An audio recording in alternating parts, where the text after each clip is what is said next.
Once upon a time, in a lush green forest, tucked between snowy mountains and sparkling lakes, lived a little dragon named Ember. Ember wasn't like the big, scary dragons from legends. She was small, bright red, and her fire was only strong enough to toast marshmallows. Ember loved to explore. One sunny morning, as golden rays filtered through the trees, she wandered off the usual path. She was sniffing flowers and chasing butterflies when something unusual caught her eye. "Whoa," Ember whispered. Lying in the middle of a mossy clearing was a glowing egg. It shimmered with swirls of blue, pink, and gold. Ember tiptoed closer, her tail flicking with excitement. Just then, a rustling came from the bushes. "Ember, I've been looking all over for you," said Trixie, a clever raccoon with a satchel full of tools and snacks. "Look what I found," Ember exclaimed. "It's magical. I just know it." Trixie adjusted her little goggles and inspected the egg. "It's warm, and it's humming. This is no ordinary egg." Chapter 2. The journey begins.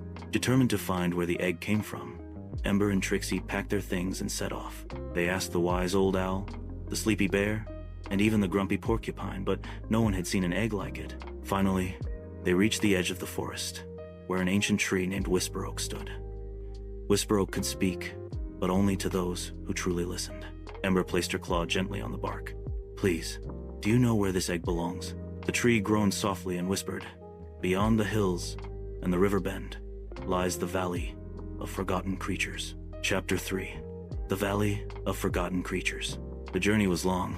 They crossed windy hills, outsmarted a mischievous fox, and floated across the river on a raft Trixie built from sticks and vines. At last, they reached the valley. The valley was magical.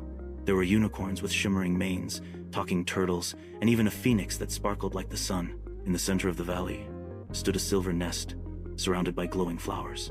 As they approached, the egg in Ember's arms began to glow even brighter. Suddenly, quack! The egg wiggled. Crack! Crack! And then, from the shell peeked out a baby creature with fluffy wings, sparkling fur, and a tiny horn. "A baby! Dracofluff!" gasped a nearby unicorn. "They've been missing for years." The Dracofluff looked up at Ember and Trixie and gave a happy chirp. Chapter 4. Saying Goodbye. The magical creatures thanked Ember and Trixie for their bravery and kindness. The baby Dracofluff was safe and would grow up in its true home. "It's hard to say goodbye," Ember whispered, her eyes a little misty.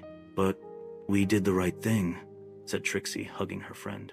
"Helping someone find where they belong is the best adventure of all." The valley gave them a gift, a glowing crystal to remember the journey, and the two friends made their way home, hearts full and spirits bright.